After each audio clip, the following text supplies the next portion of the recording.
శ్రీ విష్ణు రూపాయ నమశివాయ.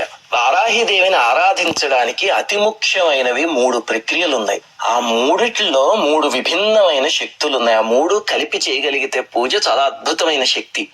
అవి ఏమిటంటే, మొట్టమొదటిది వారాహి స్తుతి. అదే మీకు వారాహిదేవి పూజ డెమో వీడియోలో మేము ఇచ్చింది. రెండవది వారాహిదేవి అష్టోత్తరం. అది కూడా. మూడవది వారాహిదేవి కవచం, మహాశక్తిమంతమైనది. అది వీడియోలో నేర్పిస్తాం మీకు. ఆఖరిలో మీకు ఆ కవచానికి క్లుప్తంగా అర్థాలు కూడా చెప్తాను. మొట్టమొదట నేర్చేసుకోండి.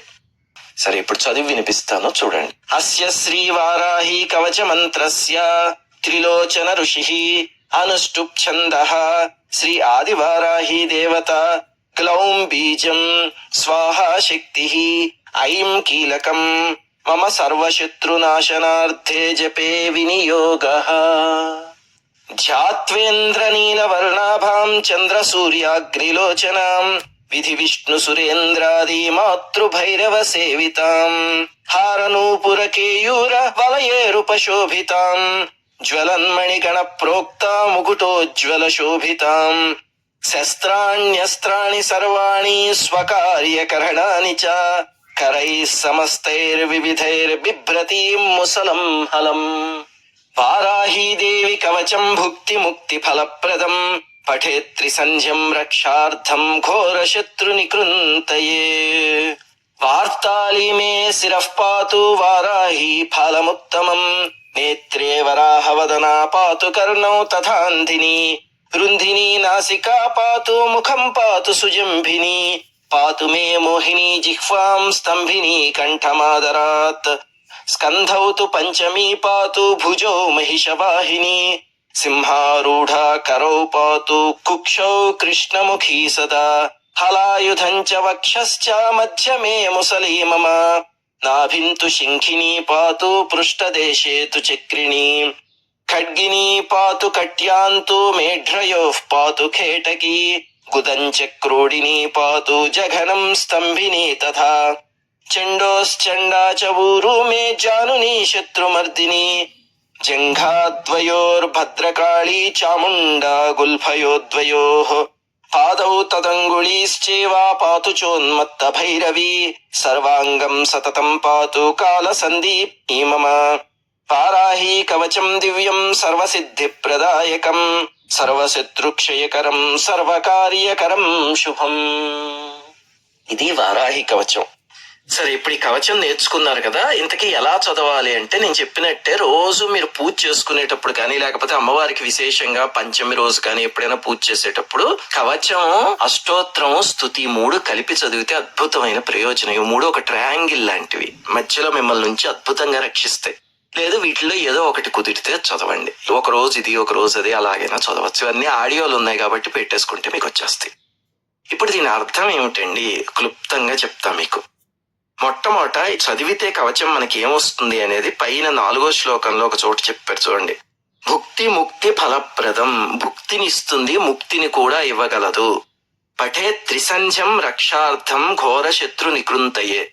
ఒకవేళ మిమ్మల్ని శత్రువులు విపరీతంగా ఏడిపించేస్తున్నారు అనుకోండి, తీవ్రమైన బాధలుంటే కనుక రోజు 3 సార్లు చదవండి, పొద్దున, మధ్యాహ్నం, సాయంత్రం.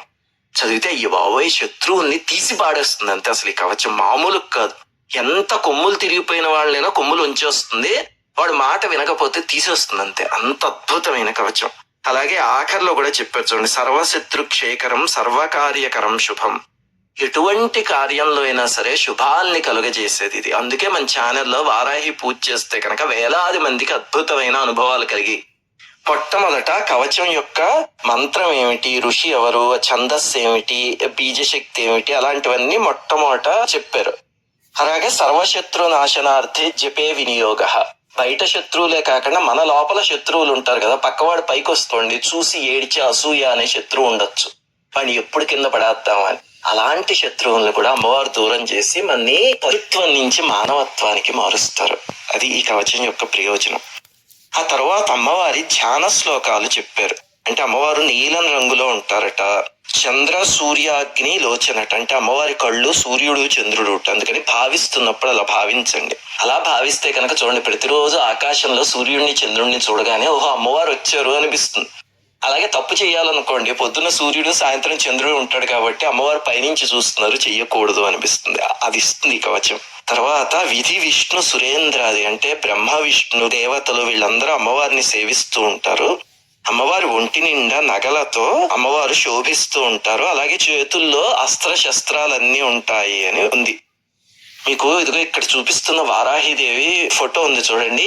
ఈ ఫోటో ఈ ధ్యాన శ్లోకానికి సరిపోయింది. అమ్మవారు నీలవర్ణంలో ఉంటారు చూడండి. అందుకని అందరూ ఈ ఫోటో పెట్టుకుని పూజ చేసుకోండి. ఇది ధ్యానయోగ్యమైన పటం. మీకు కావాలంటే కనుక ఈ ఫోటో యొక్క లింక్ కింద డిస్క్రిప్షన్ లో ఇస్తాడు, మా అడ్మిన్ చూసుకోండి. సరే, ఇప్పుడు కవచానికి వచ్చేస్తే కనుక ఈ కవచంలో ఏమిటంటే మన శరీరంలో ప్రతి చిన్న భాగం గురించి చెప్పారు. మన నుదురు దగ్గరించి శిరస్సు దగ్గరించి మొదలుపెట్టి చివరికి పాదాలు దానికి ఉన్న అక్కడ దాకా చెప్పి వారాహి అమ్మవారు ఒక్కొక్క నామము చెప్తూ ఈ భాగాన్ని ఈ తల్లి కాపాడాలి, ఈ భాగాన్ని ఈ తల్లి కాపాడాలి అలా చెప్పుకుంటూ వచ్చారు. ఆ ఒక్కొక్క నామంలో విశేషమైన శక్తి ఉంది అమ్మవారిది. అందువల్ల ఆ భాగాన్ని ఆ శక్తి కాపాడుతుంది.